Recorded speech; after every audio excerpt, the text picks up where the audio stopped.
The mutual fund talk के weekly wrap up में आप सबका स्वागत है। सबसे पहले फाइनेंशियल ईयर में आखिरी वीक की कैटेगरी की परफॉर्मेंस पर नजर डालते हैं। इक्विटी म्यूचुअल फंड इन्वेस्टर्स के लिए मार्च का महीना बहुत ही पॉजिटिव रहा है। लास्ट वीक जरूर हमें मार्जिनल नेगेटिव रिटर्न्स दिखने को मिले, लेकिन इस वीक फिर से सारी कैटेगरी के रिटर्न्स पॉजिटिव रहे हैं। ईयर टू डेट की परफॉर्मेंस इन्वेस्टर्स को पॉजिटिव रखने में मदद करेगी, क्योंकि सिर्फ 3 महीनों में लार्ज कैप और मल्टी कैप में 5% तक रिटर्न मिल गए हैं और स्मॉल मिड कैप फंड्स में 3% तक पॉजिटिव रिटर्न से लास्ट ईयर के नेगेटिव रिटर्न्स में रिकवरी हुई है। हाइब्रिड कैटेगरीज में सभी कैटेगरीज में इस वीक के रिटर्न्स पॉजिटिव रहे हैं और इससे उनके ईयर टू डेट रिटर्न्स भी पॉजिटिव हो गए हैं, यानी एवरेज रिटर्न्स की एक्सपेक्टेशंस के अकॉर्डिंग ही रिटर्न्स मिल रहे हैं। डेट कैटेगरी में इसी वीक सभी कैटेगरीज के रिटर्न्स उनके एवरेज रिटर्न से कहीं ज्यादा है, यानी कंजर्वेटिव इन्वेस्टर के लिए भी अच्छी पॉजिटिव न्यूज है। लॉन्ग ड्यूरेशन कैटेगरी के रिटर्न्स इस वीक सबसे ज्यादा 0.96% रहे हैं। वहीं ईयर टू डेट बेसिस पर अभी भी लो ड्यूरेशन, शॉर्ट ड्यूरेशन और मीडियम ड्यूरेशन कैटेगरी डोमिनेटिंग है। इस वीक शेयर मार्केट का ओवरऑल ट्रेंड पॉजिटिव रहा है।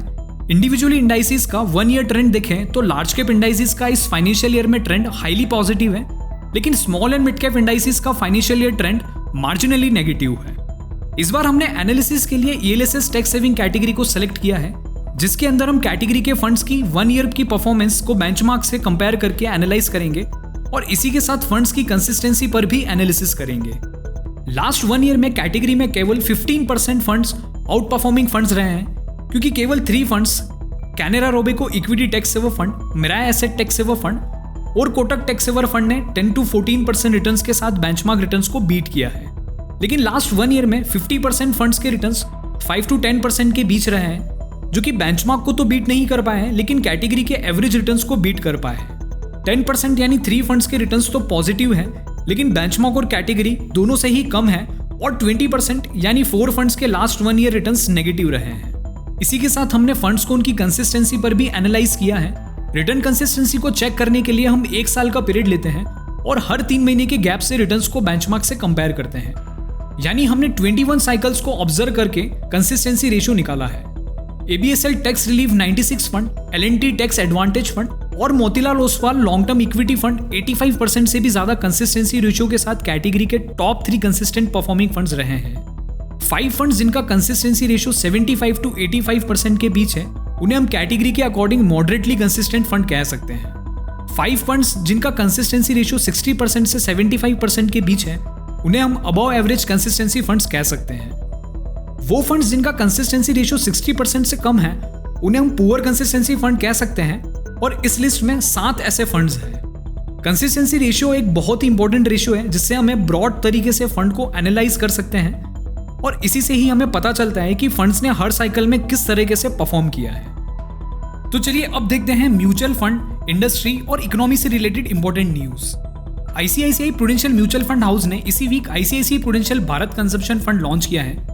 इंडियन मार्केट में प्राइवेट कंजम्पशन की फास्ट ग्रोथ के चलते हुए ये फंड लॉन्च किया गया है, जिसका मेन ऑब्जेक्टिव कंजम्पशन थीम जैसे कि FMCG, consumer durable, tourism, telecom, media and entertainment etcetera में इन्वेस्टमेंट से लॉन्ग टर्म में अच्छी वेल्थ क्रिएट करना है। स्कीम 9 अप्रैल तक सब्सक्रिप्शन के लिए ओपन रहेगी।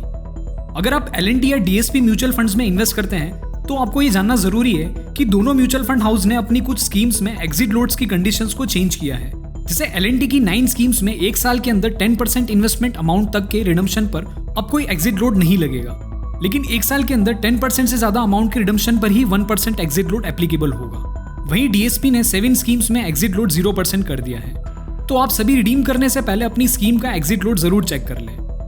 Mirae asset mutual fund house ने Mirae asset India equity fund, जो कि एक मल्टी कैप कैटेगरी का फंड है, उसका नाम चेंज कर Mirae asset large cap fund कर दिया है, जो कि 1 मई 2019 से एप्लीकेबल होगा, जिसके बाद से ये फंड एक लार्ज कैप कैटेगरी का फंड होगा।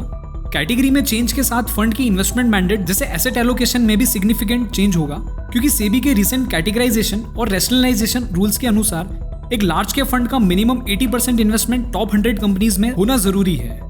Farmer RBI governor Raghuram Rajan ने इंडिया की अनएम्प्लॉयमेंट पर एक सवाल उठाया है कि पिछले 5 सालों में इंडिया की एवरेज GDP ग्रोथ 7% रही है, लेकिन एम्प्लॉयमेंट ग्रोथ केवल 3 से 4% ही रही है, यानी फास्टेस्ट ग्रोइंग कंट्री होने के बावजूद भी अनएम्प्लॉयमेंट इकोनॉमी के लिए एक बड़ी चिंता का विषय है। डीमोनेटाइजेशन के बाद इकोनॉमी में करेंसी सर्कुलेशन में गिरावट आई है, जहां नवंबर 2016 से नवंबर 2018 तक 2 सालों में करेंसी सर्कुलेशन 1% गिरकर 10.48% पहुंच गया है। वहीं दूसरी ओर डिजिटल ट्रांजैक्शन नंबर बढ़े हैं, यानी अब लोग कैश की बजाय डिजिटल मोड से पेमेंट को प्रेफरेंस दे रहे हैं। वर्ल्ड इकोनॉमिक फोरम के ग्लोबल एनर्जी ट्रांजिशन इंडेक्स पर इंडिया ने अपनी रैंकिंग को 2 पॉइंट से इंप्रूव करके 76 रैंक पर अपनी जगह बना ली है। इस इंडेक्स पर इंडिया की रैंकिंग इंप्रूव होने का मतलब है पॉल्यूशन कंट्रोल हुआ है और एनवायरमेंटल सस्टेनेबिलिटी इंप्रूव हुई है। इसी वजह से ऑल्टरनेटिव एनर्जी सेक्टर्स में ग्रोथ एक्सपेक्ट करी जा सकती है। 2019 के फर्स्ट क्वार्टर में यूएस क्रूड ऑयल प्राइस 32% से बढ़ी है, जो कि 2009 से अब तक हाईएस्ट है। रशिया, सऊदी अरेबिया और अदर ओपेक मेंबर्स के द्वारा प्रोडक्शन कट और यूएस के द्वारा ईरान और वेनेजुएला पर लगाए गए सैंक्शन के कारण ऑयल प्राइसेस बढ़ी है।